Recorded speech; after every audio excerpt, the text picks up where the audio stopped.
नमस्कार दोस्तों, एग्जामोफोबिया के संपूर्ण उत्तर प्रदेश जीके सीरीज में आप सभी लोगों का स्वागत है। आज हम लोग संपूर्ण उत्तर प्रदेश जीके सीरीज के चौथे नंबर के पार्ट पे चर्चा करेंगे, जिसके तहत हम लोग 50 प्लस एमसीक्यू सॉल्व करेंगे। साथ ही उसकी व्याख्या पे भी हम लोग चर्चा करेंगे। ये संपूर्ण उत्तर प्रदेश जीके सीरीज बहुत ही कारगर है, विशेषकर उत्तर प्रदेश के जो रीजनल एग्जाम होने वाले हैं, जैसे यूपी पीसीएस पीटी का exam, RO, UP triple SC PT, UP SI constable, UP GIC या यूपी टीजीटी पीजीटी के एग्जाम होंगे, उन सभी के लिए बहुत ही कारगर जीके सीरीज है। तो बने रहिए एग्जामोफोबिया यूट्यूब चैनल के साथ। तो चलिए शुरू करते हैं आज का सेशन क्वेश्चन नंबर पहले के साथ।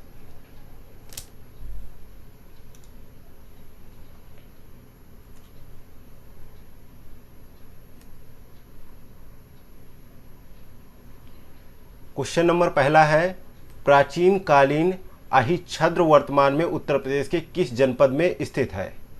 ए ऑप्शन में कन्नौज है, बी ऑप्शन में फर्रुखाबाद है, सी ऑप्शन में इटावा है, डी ऑप्शन में बरेली है। तो यहाँ पर पहले का सही जवाब हो जाएगा डी ऑप्शन, बरेली में है। डी ऑप्शन करेक्ट आंसर है। उत्तर प्रदेश के बरेली जिले के आंवला स्टेशन से लगभग 10 किमी उत्तर प्राचीन अहिच्छद्र के अवशेष आज भी वर्तमान में मौजूद है। इनमें कोई 3 मील के त्रिकोणाकार घेरे में ईंटों की किलेबंदी के भीतर बहुत से ऊंचे ऊंचे टीले बने हुए हैं। सबसे ऊंचा टीला जो है वो 75 फुट का है। महाभारत के अनुसार उत्तर पांचाल की राजधानी अहिच्छद्र को कुरुओं ने वहां के राज से छीनकर द्रोण को दे दिया था। कहा जाता है कि द्रोण ने द्रुपद को अपने शिष्यों की सहायता से हराकर प्रतिशोध लिया और उनका आधा राज्य बांट लिया था, जिसके तहत अहिच्छद्र के पांचाल जनपद का इतिहास 6ठी ईसा शताब्दी में मिलता है। तब यह 16 जनपदों में से एक हुआ करता था। नेक्स्ट है क्वेश्चन नंबर दूसरा, अजंती खेड़ा वर्तमान में उत्तर प्रदेश के किस जनपद में स्थित है? ए ऑप्शन में इटावा, बी ऑप्शन में एटा, सी ऑप्शन में बलिया और डी ऑप्शन में महोबा। तो यहाँ पर दूसरे का सही जवाब है बी ऑप्शन, अजंती खेड़ा जो है एटा जिले में स्थित है। बी ऑप्शन करेक्ट आंसर है। अब बात करते हैं इसकी व्याख्या की। तो अजंती खेड़ा गंगा की एक सहायक कली नदी के तट पर उत्तर प्रदेश के एटा जनपद में एक प्रागैतिहासिक और ऐतिहासिक खुदाई पुरातात्विक स्थल है।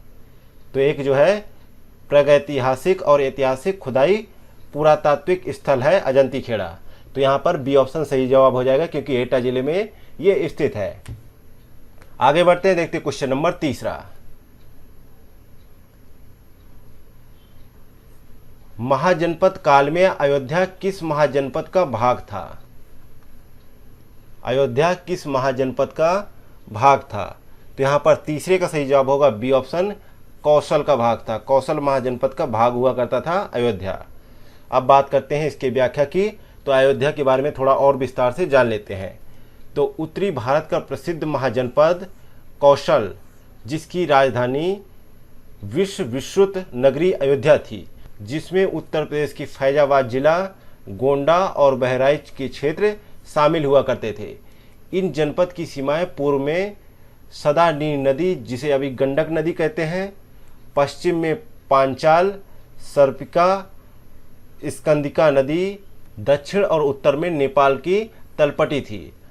सरयू नदी इसे 2 भागों में विभाजित करती है, एक उत्तर कौशल जिसकी राजधानी श्रावस्ती थी, और दूसरा दक्षिणी कौशल जिसकी राजधानी कुशावती हुआ करती थी। तो यहाँ पर बात हो रही है कि सरयू नदी जो है किसको, कौशल को 2 भागों में विभाजित करती है। एक है उत्तरी भाग जिसकी राजधानी श्रावस्ती हुआ करती थी, दूसरा है दक्षिणी कौशल जिसकी राजधानी कुशावती हुआ करती थी। गोंडा के समीप सेठमेठ में आज भी इसके भग्नावशेष मिलते हैं। साथ ही 4ठी शताब्दी ईसा पूर्व में यहाँ का प्रमुख नगर, जिसे साकेत नगर कहा जाता था और वर्तमान में अयोध्या कहा जाता है, हुआ करता था। परंतु मौर्य साम्राज्य के अंत के बाद पुष्यमित्र शुंग ने इसका नाम बदलकर अयोध्या कर दिया था, जो भगवान राम की अब जन्मभूमि है। आगे देखते हैं क्वेश्चन नंबर चौथा, लुम्बिनी उत्तर प्रदेश के किस जनपद के सबसे समीप है? तो यहाँ पर चौथे का सही जवाब है D option, Maharajganj. D option सही जवाब है। तो बात करते हैं लुम्बिनी की। तो लुम्बिनी जो है भगवान बुद्ध का जन्म स्थल है और यह नेपाल में स्थित है। अब नेक्स्ट है क्वेश्चन नंबर 5वां, घोषिताराम विहार का निर्माण किस जनपद में करवाया गया था? तो 5वें का सही जवाब है सी ऑप्शन, कौशाम्बी में करवाया गया था। घोषिताराम विहार यह एक उपवन है जिसको एक सेठ है जिसका नाम घोषित था, उसने बुद्ध के निवास के लिए इसे बनवाया था। क्या नाम था उस सेठ का? घोषित, जिसने इस विहार को बनवाया था। के अवशेष अब कहाँ मिलते हैं? कौशाम्बी में। घोषिताराम का निर्माण करने वाला शासक वत्सराज उदयन था। कौन था इसका निर्माण करने वाला? वत्सराज उदयन था। इस विहार के उत्खनन से यह जानकारी मिलती है कि अग्निकांड के द्वारा यह विहार नष्ट हो गया था। नेक्स्ट है क्वेश्चन नंबर 6वां, संत मलुकदास की जन्मस्थली कहाँ थी? तो 6 का सही जवाब हो जाएगा यहाँ पे सी ऑप्शन, कड़ा थी। कड़ा यहाँ पे सही जवाब हो जाएगा। अब बात करते हैं कड़ा कहाँ पड़ता है। संत मलुकदास का जन्म पुरातन में वत्स देश की राजधानी रही वर्तमान कौशाम्बी जिले के ऐतिहासिक स्थान कड़ा में सन 1631 में हुआ था। साथ ही 108 वर्ष का लंबा जीवन व्यतीत करने के पश्चात इस संत ने 1739 में अपने जीवन को अलविदा कह दिया। नेक्स्ट है क्वेश्चन नंबर 7वां, भीतरगांव का मंदिर किस जनपद में है? ए ऑप्शन में कानपुर है, बी ऑप्शन में वाराणसी है, सी ऑप्शन में इलाहाबाद है और डी ऑप्शन में मेरठ। तो यहाँ पर 7वें का सही जवाब हो जाएगा ए ऑप्शन, भीतरगांव का मंदिर जो है कानपुर जिले में है। ए ऑप्शन करेक्ट आंसर है। अब बात करते हैं इसकी व्याख्या की। तो भीतरगांव उत्तर प्रदेश के कानपुर जिले में स्थित है। यहाँ गुप्तकालीन एक मंदिर के अवशेष प्राप्त हुए हैं जो गुप्तकालीन वास्तुकला के सुंदर नमूनों में से एक है। ईंटों का बना यह मंदिर अपनी सुरक्षित तथा उत्तम सांचे में ढली ईंटों के कारण विशेष रूप से काफ़ी प्रसिद्ध है। नेक्स्ट है क्वेश्चन नंबर 8वां, शाकुंभरी देवी का मंदिर किस जनपद में है? तो यहाँ पर 8वें का सही जवाब हो जाएगा सी ऑप्शन, ये मंदिर जो है सहारनपुर जिले में है। सी ऑप्शन करेक्ट आंसर है। शक्तिपीठ शाकुंभरी, जिसका मतलब शक्ति देवी शाकुंभरी का निवास है, यह उत्तर प्रदेश राज्य में सहारनपुर के उत्तर में लगभग 40 किलोमीटर की दूरी पर जसमोर गांव में स्थित है। कहाँ पर स्थित है? जसमोर गांव जो पड़ता है सहारनपुर जिले से लगभग 40 किलोमीटर दूर, वहाँ पर यह मंदिर स्थित है। नेक्स्ट है क्वेश्चन नंबर 9वां, किसका प्राचीन नाम ब्रह्मवर्त तीर्थ है? तो यहाँ पर 9वें का सही जवाब हो जाएगा सी ऑप्शन, बिठूर का जो प्राचीन नाम है ब्रह्मवर्त तीर्थ है। महर्षि वाल्मीकि की तपोभूमि बिठूर को ही प्राचीन काल में ब्रह्मवर्त नाम से जाना जाता था, इसलिए जो है बिठूर को ब्रह्मवर्त तीर्थ भी कहा जाता है। यहाँ पर सी ऑप्शन करेक्ट आंसर है। नेक्स्ट है क्वेश्चन नंबर 10वां, उत्तर प्रदेश के किस जनपद में भृगु मंदिर स्थित है? भृगु मंदिर किस जनपद में स्थित है? तो 10वें का सही जवाब हो जाएगा ए ऑप्शन, बलिया जिले में स्थित है। उत्तर प्रदेश के बलिया जिले में महर्षि भृगु की तपोभूमि भृगु नगरी है और यहाँ के भृगु मंदिर परिसर को आकर्षक बनाकर इसे पर्यटन स्थल के रूप में विकसित करने की अभी हाल ही में पहल भी शुरू की गई है, इसलिए ये काफ़ी प्रसिद्ध है भृगु मंदिर, और ये कहाँ पर है? बलिया जिले में। नेक्स्ट है क्वेश्चन नंबर 11वां, गढ़मुक्तेश्वर का मेला किस जनपद में लगता है? गढ़मुक्तेश्वर का मेला किस जनपद में लगता है? तो 11वें का सही जवाब हो जाएगा सी ऑप्शन, हापुड़ जिले में लगता है। सी ऑप्शन करेक्ट आंसर है। अब बात करते हैं गढ़मुक्तेश्वर की।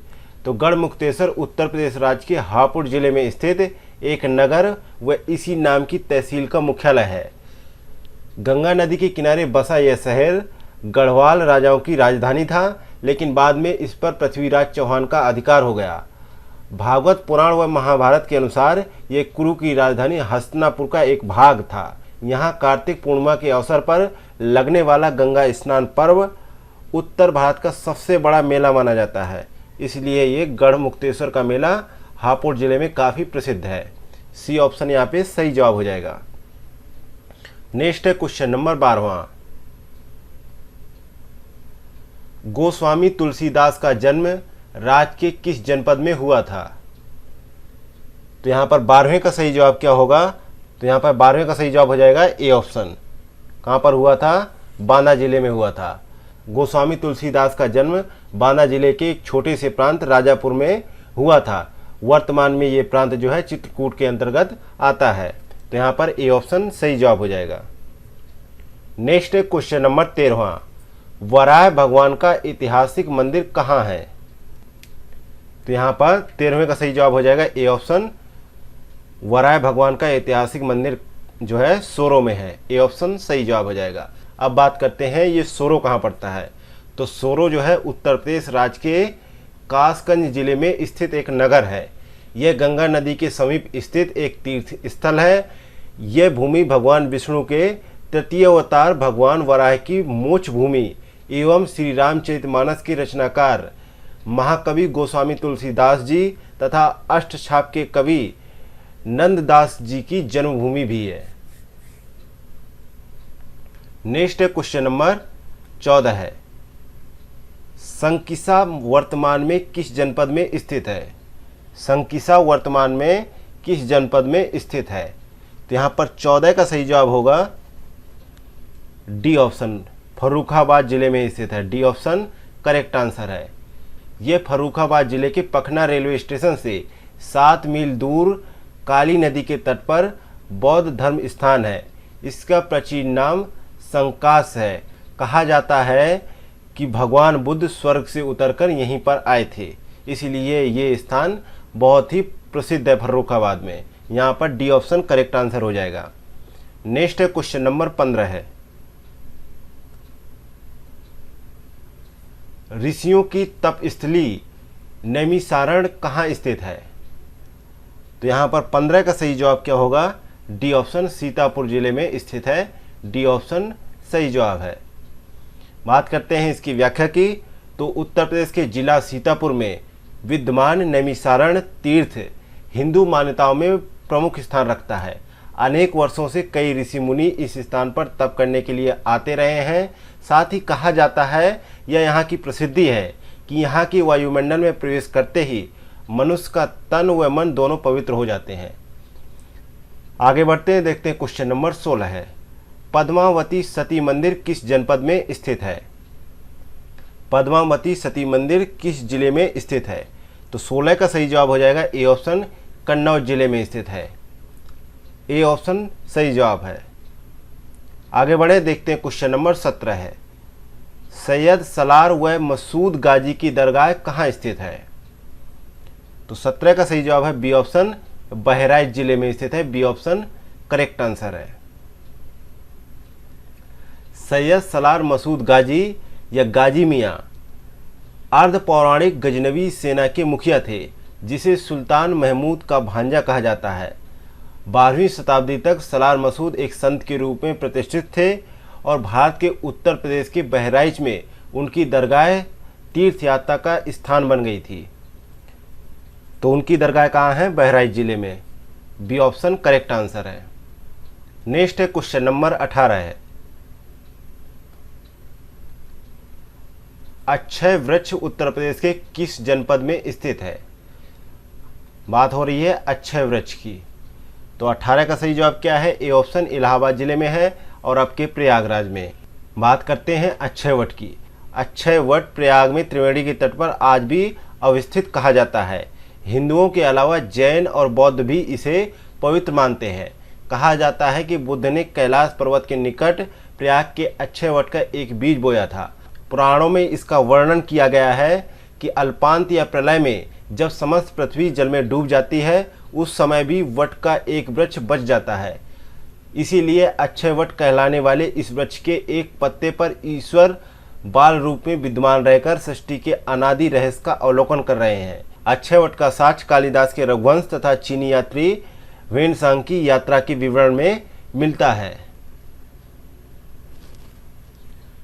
नेक्स्ट है क्वेश्चन नंबर 19, उत्तर प्रदेश के किस जनपद को सिराजे हिंद कहा जाता है?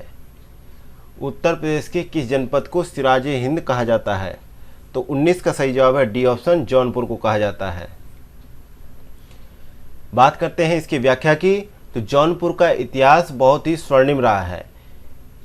इसको सिराजे हिंद के खिताब से भी नवाजा गया था। सरकी शासनकाल के दौरान जौनपुर सरकियों की राजधानी बन गई थी। उन्होंने किले के भीतर और शहर के चारों ओर सैकड़ों मस्जिदों और मदरसों का निर्माण भी करवाया। नेक्स्ट है क्वेश्चन नंबर 20। कालिंजर उत्तर प्रदेश के किस जनपद में स्थित है? कालिंजर उत्तर प्रदेश के बांदा जिले में स्थित है। ए ऑप्शन करेक्ट आंसर है। कालिंजर उत्तर प्रदेश के बुंदेलखंड क्षेत्र में बांदा जिले में स्थित पौराणिक संदर्भ वाला एक ऐतिहासिक दुर्ग है। कालिंजर दुर्ग भारत के सबसे विशाल और अपराजित किलों में से एक माना जाता है। एक पहाड़ी की चोटी पर स्थित इस किले में अनेक स्मारकों और मूर्तियों का खजाना है। इन चीज़ों से इतिहास के विभिन्न पहलुओं का पता चलता है। साथ ही चंदेलों द्वारा बनवाया गया यह किला चंदेल वंश के शासनकाल की भव्य वास्तुकला का उम्दा उदाहरण है। इस किले के अंदर कई भवन और मंदिर भी हैं। साथ ही इस विशाल किले में भव्य महल और छतरियां भी हैं, जिन पर बारीक डिजाइन और नक्काशी भी की गई है। किला हिंदू भगवान शिव का निवास स्थान माना जाता है। साथ ही किले में नीलकंठ महादेव का एक अनोखा मंदिर भी स्थित है। नेक्स्ट है क्वेश्चन नंबर 21। उत्तर प्रदेश का प्राचीनतम जीवंत नगर कौन सा है? तो यहाँ पर 21 का सही जवाब है। 21 का सही जवाब है बी ऑप्शन वाराणसी है। नेक्स्ट है क्वेश्चन नंबर 22। सूची फर्स्ट को सेकंड के साथ में सम्मिलित कीजिए और कूट के द्वारा सही उत्तर का चयन कीजिए। एक तरफ मंदिर है, दूसरी तरफ उनसे संबंधित जिले हैं। तो पहला मंदिर है दशावतार मंदिर। तो ये कहाँ स्थित है ये बताना है आपको। तो ये जो है दशावतार मंदिर जो है झांसी में है। और सोमनाथ मंदिर जो है देवरिया में है। और श्रृंगी ऋषि का मंदिर जो है कहाँ पर है? फर्रुखाबाद में है। और वराय भगवान का मंदिर जो है एटा में है। तो इस प्रकार से बी ऑप्शन सही जवाब हो जाएगा। नेक्स्ट है क्वेश्चन नंबर 23। वह प्राचीन स्थल जहां 60,000 मुनियों की सभा में संपूर्ण महाभारत का वाचन किया गया था। तो 23 का सही जवाब होगा यहाँ पे डी ऑप्शन नैमिषारण। वह जगह है जहां पर 60,000 मुनियों की सभा में संपूर्ण महाभारत का वाचन किया गया था। अब बात करते हैं नैमिषारण कहाँ पड़ता है। तो ये उत्तर प्रदेश के सीतापुर जिले में पड़ता है। और विष्णु पुराण के अनुसार यह बड़ा पवित्र स्थान है। पुराणों तथा महाभारत में वर्णित नैमिषारण वह पुण्य स्थान है जहां 88 सहस्त्र ऋषि मुनियों को देव व्यास के शिष्य सूत ने महाभारत तथा पुराणों की कथाएं सुनाई थीं। नेक्स्ट है क्वेश्चन नंबर 24। उद्यन वासवदत्ता की कथा संबंधित है, किससे संबंधित है? तो 24 का सही जवाब है यहाँ पे बी ऑप्शन कौशाम्बी से संबंधित है। बी ऑप्शन करेक्ट आंसर है। उद्यन वासवदत्ता की दंत कथा में वत्सराज उद्यन और उज्जैन की राजकुमारी वासवदत्ता के प्रणय कथा का वर्णन किया गया है, जिसका संबंध जो है कौशाम्बी से है। एक जनश्रुति के अनुसार अवंती के राजा चंद्रप्रद्योत की पुत्री वासवदत्ता वत्सराज उद्यन के वीणा वादन पर इतनी मोहित हो गई थी कि वहां उनसे प्रेम करने लगी, जिसके बाद भागकर वत्सराज उद्यन से विवाह कर लिया उन्होंने। नेक्स्ट है क्वेश्चन नंबर 25। बेगम समरू ने एक अति प्रसिद्ध चर्च का निर्माण कहाँ करवाया था? तो 25 का सही जवाब है बी ऑप्शन सरधना में करवाया था। अब कन्फ्यूजन ये है कि कई लोगों को ये रहता है कन्फ्यूजन कि ये सरधना अब कहाँ पड़ता है। तो बेगम समरू ने एक अति प्रसिद्ध चर्च का निर्माण मेरठ के निकट सरधना में करवाया था। तो सरधना कहाँ पड़ता है? मेरठ जिले में। बेगम समरू के पति एक यूरोपीय वाल्टर रेनहार्ट सांब्रे थे, जिन्होंने कई रियासतों को सैन्य सेवाएं प्रदान की थी। सांब्रे को बंगाल के नवाब नजफ खान ने सहारनपुर के रोहिला सरदार जाब्ता खां को हराने में प्रमुख भूमिका निभाने के कारण सरधना की जागीर प्रदान की थी। सांब्रे का स्थानीय नाम अपभ्रंशित होकर समरू हो गया था। इसके बाद अपने पति की मृत्यु के बाद बेगम समरू सरधना की शासका भी बनी। नेक्स्ट है क्वेश्चन नंबर 26। सूची फर्स्ट को सेकंड के साथ में सम्मिलित करते हुए सही कूट के माध्यम से उत्तर दीजिए।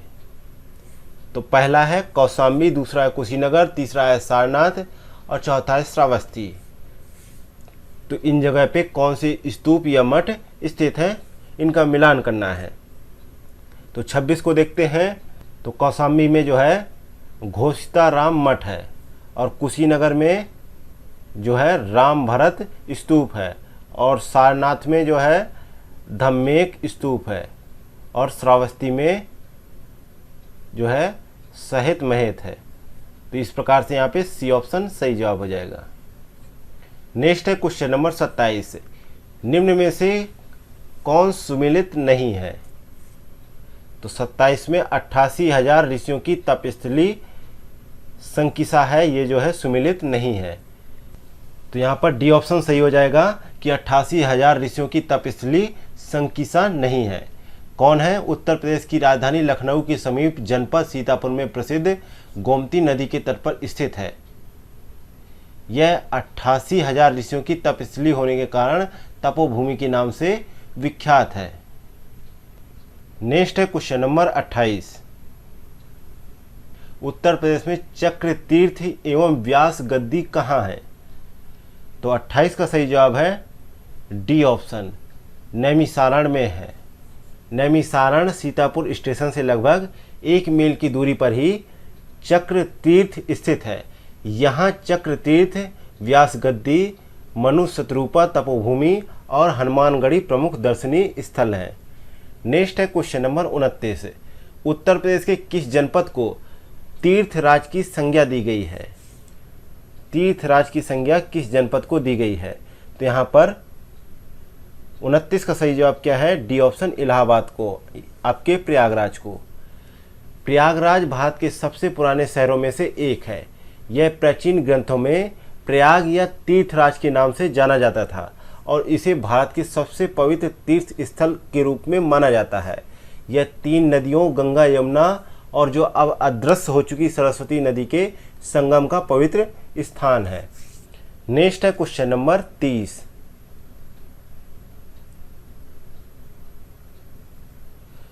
सूची फर्स्ट को सेकंड के साथ में सम्मिलित करते हुए सही कूट का चयन कीजिए।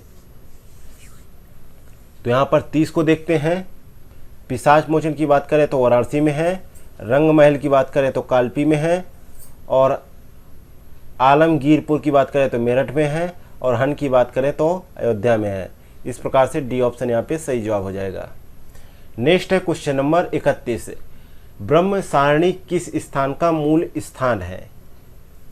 तो 31 का सही जवाब है बी ऑप्शन, ये जो है मथुरा में जो बरसाना पड़ता है वहाँ का एक मूल स्थान है ब्रह्म सारणी। तो यहाँ पर बी ऑप्शन करेक्ट आंसर हो जाएगा। नेक्स्ट है क्वेश्चन नंबर 32। नाथ संप्रदाय का सिद्धपीठ गोला गोकर्णनाथ किस जनपद में स्थित है? तो यहाँ पर 32 का सही जवाब होगा सी ऑप्शन, लखीमपुर खीरी में है। सी ऑप्शन करेक्ट आंसर है। नेक्स्ट है क्वेश्चन नंबर 33।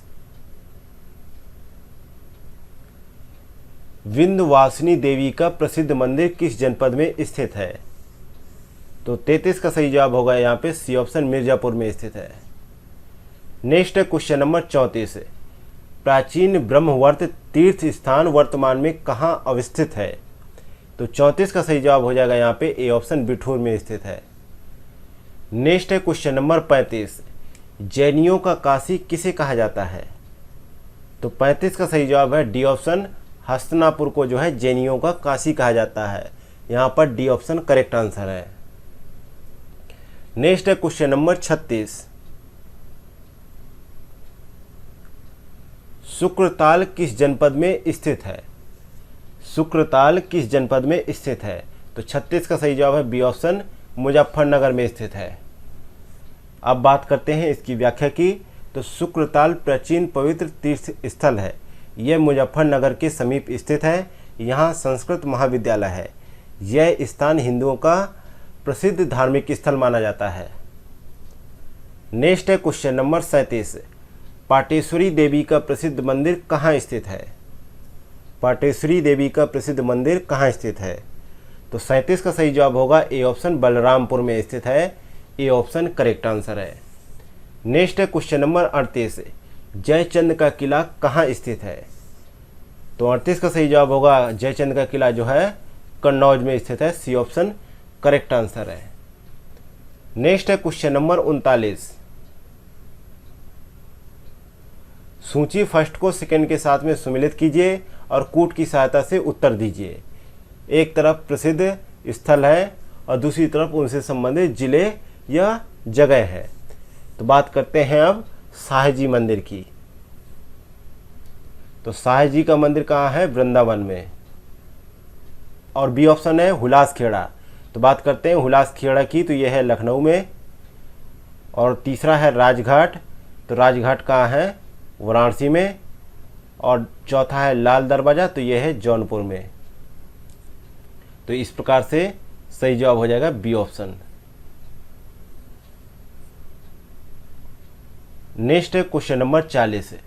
यहाँ भी सूची फर्स्ट को सेकंड के साथ में सम्मिलित करना है और कूट की सहायता से उत्तर देना है। तो ए ऑप्शन में भीतरी दे रखा है। तो भीतरी कहाँ जुड़ेगा? गाजीपुर में है। और लोलार्क कुंड जो है वो कहाँ पर है? लोलार्क कुंड जो है वाराणसी में है, डी से मिलेगा।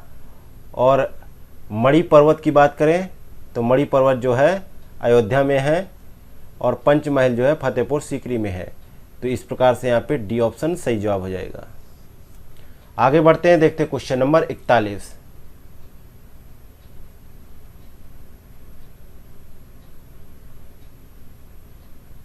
यहाँ भी सूची फर्स्ट को सेकेंड के साथ में सम्मिलित करना है और कूट की सहायता से उत्तर देना है। तो यहाँ पर देखते हैं ए ऑप्शन में साईं जी का मंदिर। तो साईं जी का मंदिर कहाँ है? वृंदावन में। हुलास खेड़ा कहाँ है? लखनऊ में। राजघाट कहाँ है? वाराणसी में। लाल दरवाज़ा कहाँ है? जौनपुर में। तो इस प्रकार यहाँ पे बी ऑप्शन सही जवाब हो जाएगा। आगे बढ़ते हैं, देखते हैं क्वेश्चन नंबर 42। वृत्ताकार अग्निकुंड किस स्थान से प्राप्त हुए हैं? तो 42 का सही जवाब होगा ए ऑप्शन अतरंजी खेड़ा से प्राप्त हुए हैं। ए ऑप्शन सही जवाब है। अब बात करते हैं अतरंजी खेड़ा कहाँ पड़ता है? तो ये जो है एटा जिले में पड़ता है। और इस स्थल की खोज 1961-62 ईस्वी में एलेक्जेंडर कनिंघम ने की थी। यहीं से वृत्ताकार अग्निकुंड प्राप्त हुए हैं। नेक्स्ट है क्वेश्चन नंबर 43। कन्नौज की सर्वाधिक उन्नति किस शासक के समय हुई थी? तो यहाँ पर 43 का सही जवाब है बी ऑप्शन। हर्षवर्धन के शासनकाल में कन्नौज की सर्वाधिक उन्नति हुई थी। बी ऑप्शन सही जवाब है। नेक्स्ट है क्वेश्चन नंबर 44। मुगल काल में मुस्लिम शिक्षा का प्रमुख केंद्र क्या था? तो 44 का सही जवाब है बी ऑप्शन। आगरा हुआ करता था मुस्लिम शिक्षा का प्रमुख केंद्र। यहाँ पर बी ऑप्शन सही जवाब है। नेक्स्ट है क्वेश्चन नंबर 45। मोहम्मद गोरी के आक्रमण के समय कन्नौज का शासक कौन था? तो 45 का सही जवाब हो जाएगा यहाँ पे सी ऑप्शन जयचंद गढ़वाल था। सी ऑप्शन सही जवाब है। सन 1194 ईस्वी में मोहम्मद गोरी कन्नौज के शासक जयचंद गढ़वाल पर आक्रमण करने के लिए भारत पहुंचा था। उस समय उत्तर भारत के कन्नौज का राज बहुत शक्तिशाली माना जाता था। इसी जयचंद ने आपसी शत्रुता के कारण पृथ्वीराज की तराइन के द्वितीय युद्ध में सहायता नहीं की थी। इस अवसर पर जयचंद को भी गोरी से अकेले ही युद्ध करना पड़ा और मोहम्मद गोरी एवं जयचंद के बीच युद्ध चंदावर नामक स्थान पर हुआ, जो इटावा एवं कन्नौज में पड़ता है। चंदावर के युद्ध में जयचंद मारा गया और राजपूतों की पराजय हुई। नेक्स्ट है क्वेश्चन नंबर 46। किस नगर पर प्रभुत्व स्थापित करने हेतु त्रिपुट संघर्ष हुआ था? तो 46 का सही जवाब है ए ऑप्शन। कन्नौज पर प्रभुत्व स्थापित करने के लिए जो है त्रिपुट संघर्ष हुआ था। हर्षवर्धन के शासनकाल से ही कन्नौज पर नियंत्रण उत्तरी भारत पर प्रभुत्व का प्रतीक माना जाता था। अरबों के आक्रमण के उपरांत भारतीय प्रायद्वीप के अंतर्गत 3 महत्वपूर्ण शक्तियां थीं। पहला गुजरात, दूसरा राजपुताना के गुर्जर प्रतिहार और तीसरा था दक्कन के राष्ट्रकूट एवं बंगाल के पाल। कन्नौज पर आधिपत्य को लेकर लगभग 200 वर्षों तक इन तीन महाशक्तियों के बीच होने वाले संघर्ष को ही त्रिपक्षीय संघर्ष कहा गया, यानी त्रिपुट संघर्ष कहा गया। इस संघर्ष में अंतिम सफलता गुर्जर प्रतिहारों को मिली थी। नेक्स्ट है क्वेश्चन नंबर 47। किस स्थान पर स्थित महाविद्यालय में ह्वेनसांग ने अध्ययन या अध्यापन का कार्य किया था? तो यहाँ पर 47 का सही जवाब हो जाएगा बी ऑप्शन, कन्नौज में। बी ऑप्शन करेक्ट आंसर है। आगे बढ़ते हैं, देखते हैं क्वेश्चन नंबर 48। महाजनपद काल में कौशाम्बी किस महाजनपद की राजधानी थी? तो 48 का सही जवाब है बी ऑप्शन, वत्स की राजधानी थी Kaushambi. B option correct answer है। अब बात करते हैं ये कहाँ पड़ता है और इसकी व्याख्या की बात करते हैं। तो इलाहाबाद के दक्षिण पश्चिम से 63 किलोमीटर की दूरी पर स्थित कौशाम्बी को पहले कौसम के नाम से जाना जाता था। यह बौद्ध व जैनों का पुराना केंद्र है। पहले यह जगह वत्स महाजनपद के राजा उद्यन की राजधानी हुआ करती थी। आगे बढ़ते हैं, देखते हैं क्वेश्चन नंबर 49। अशोक के 8वें बृहद शिलालेख में किस स्थान का वर्णन मिलता है? तो 49 का सही जवाब है ए ऑप्शन, कुशीनगर का वर्णन मिलता है। ए ऑप्शन करेक्ट आंसर है। और देखते हैं आज का जीके सीरीज का अंतिम क्वेश्चन, 50वां क्वेश्चन। मोहम्मद बिन तुगलक ने स्वर्गद्वारी की स्थापना कहाँ की थी? तो 50 का सही जवाब हो जाएगा यहाँ पे सी ऑप्शन, कड़ा में की थी। सी ऑप्शन सही जवाब है। इसी के साथ ही संपूर्ण उत्तर प्रदेश जीके सीरीज का चौथे नंबर का टेस्ट पेपर यहीं पे कंप्लीट होता है। मिलते हैं नेक्स्ट सेशन में। Thank you for watching Examophobia YouTube channel.